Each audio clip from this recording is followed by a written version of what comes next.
Hamas और इस्राएली अफवाज में जारी जंग में शिद्दत आती जा रही है। हमास के अल-कसाम ब्रिगेड के जंगजुओं की जानिब से इस्राएली अफवाज को शदीद मज़ाहमत का सामना है। हमास के अस्करी विंग अल-कसाम ब्रिगेड्स ने इस्राएली फौज पर बड़ा वार करते हुए इस्राएली टैंक तबाह कर दिया। जंगजुओं के हमले में 4 इस्राएली फौजी हलाक हो गए हैं।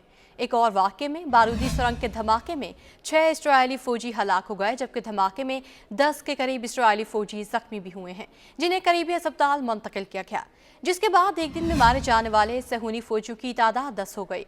गैर मुल्की मीडिया रिपोर्ट्स के मुताबिक गजा के वस्ती इलाके बेवरेज में जाने वाली फौजी टीम में शामिल इंजीनियर्स एक तकनीकी काम में मसरूफ थे कि अचानक जोरदार धमाका हो गया, जिसके नतीजे में 5 फौजी इंजीनियर्स मौके पर और एक अस्पताल जाकर दम तोड़ गया। 7 अक्टूबर से लेकर अब तक गजा में ज़मीनी ऑपरेशन के दौरान हलाक इस्राएली फौजियों की तादाद 185 से तजावुज़ कर गई है, जबकि सैकड़ों इस्राएली फौजी शदीद ज़ख्मी हैं, जिनका इलाज इस्राएली अस्पतालों में जारी है। एक तरफ हमास तो दूसरी जानिब यमन के हूसियों ने भी इसराइल का जीना हराम कर रखा है। हूसियों की जानिब से बहराए अहमर में इसराइली पहर 21 ड्रोन हमले किए गए। अमेरिका और बरतानिया की फोर्सेस ने दावा किया है कि बहराए अहमर में फायर किए गए 21 ड्रोन्स को मार गिराया है।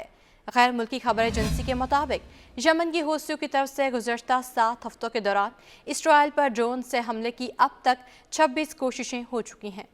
वाज़ेह रहे कि गुज़श्ता कुछ अरसे में हूसियों की जानिब से बहराए अहमर समेत मुख्तलिफ समुद्री रास्तों पर मुतादिद बहरी जहाज़ों पर हमले के वाक़यात सामने आए हैं। अरब मीडिया का कहना है कि ये हमले गजा पर इसराइल की जंग के खिलाफ एहतजाज में शुरू किए गए हैं।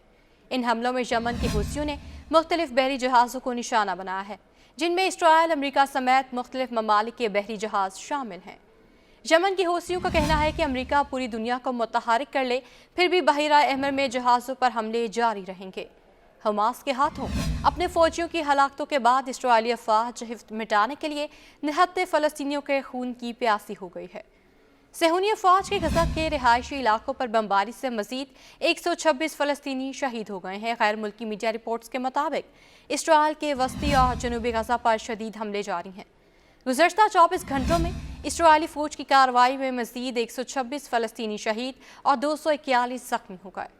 उधर मगरबी किनारे में भी इसराइली फ़ौज की वहशियाना कार्रवाइयाँ जारी हैं। इसराइली फ़ौजियों ने फायरिंग करके 4 नौजवानों को कत्ल किया और फिर ज़मीन पर पड़े नौजवानों पर गाड़ियाँ चढ़ा दीं। इसके अलावा तूल करम में इसराइली ड्रोन हमले में मुतादिद फ़लस्तीनी ज़ख्मी हो गए। 7 अक्टूबर से अब तक गजा में फ़लस्तीनी शहदा की तादाद 23,000 से तजावुज़ कर गई है, जिनमें निस्फ़ से ज़्यादा तादाद ख़वातीन और बच्चों की है। इसराइली फ़ौज ने गजा में असलाह फैक्ट्री पकड़ने का भी दावा किया है। इसराइली फ़ौज के मुताबिक असलाह फैक्ट्री वस्ता गजा के अल-बेवरेज कैंप में सैर ज़मीन थी, जो कि 30 मीटर गहराई में सुरंगों के वसी नेटवर्क से जुड़ी थी। इसराइली फ़ौज ने दावा किया कि फैक्ट्री में 100 किलोमीटर फासले तक मार करने वाले मिसाइल तैयार किए जाते थे। फैक्ट्री में बड़ी तादाद में तैयार मिसाइल भी बरामद हुए हैं। इसराइली फ़ौज के मुताबिक सुरंगों के जरिए फैक्ट्री से तैयार असलहा गजा के तमाम हिस्सों तक पहुँचता था। फैक्ट्री से बड़ी तादाद में मार्टर शेल और गोला बारूद भी बरामद किए गए हैं। इसके अलावा फैक्ट्री से ड्रोन, तैयार रॉकेट, रहनुमाई का निज़ाम और दीगर जंगी आलात भी मिले हैं।